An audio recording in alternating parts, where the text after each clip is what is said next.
श्रीमंती असते भावाची.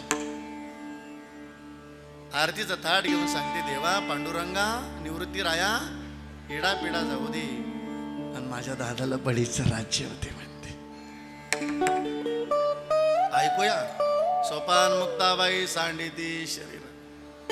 आता नामदेव महाराज म्हणतात, ऐका ना, मुक्ताबाईनं रडावं, सोपान काकाने रडावं, निवृत्तीनाथ देवाने रडावं.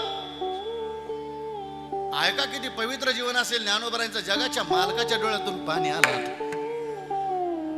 नामदेव महाराज म्हणतात, रुक्मिणीने प्रश्न विचारला, स्वामी तुम्ही जगाचे स्वामी आहात, तुमच्या डोळ्यात पाणी आहे ना? बरं नाही हो स्वामी. जगाच्या मालकानं सांगितलं, रुक्मिणी मलाही रडा वाटत नाही, पण रडण्याचं एक कारण आहे. काय?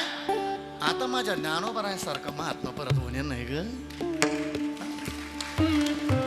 देव म्हणते रुक्मिणी. ऐका बरं का अभंग, भला मोठा अभंग नामदेव महाराजांचा. हा एकची योगी देखिला नयनी, हेची ज्ञान संजीवनी, जान त्रैलोक्याशी. हे रुक्मिणी धन्य धन्य धरातळी, या ते दृष्टी निहाळी, तो वाहत येईल टाळी वैकुंठ भुवनाशी.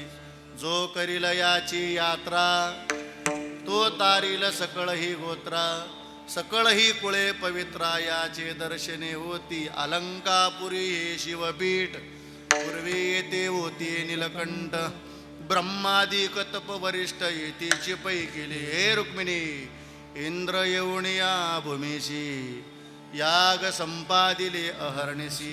इंद्रायणी इंदुरशी पंचक्रोशी यापासून येथे त्रिवेणी गुप्ता असे, भैरवापासून भागीरथी वसे. पूर्ववटी जे माया दिसे, ते प्रत्यक्ष जान पार्वती. भोवती वनवल्ली वृक्षी, येथे देव यवनी होती पक्षी.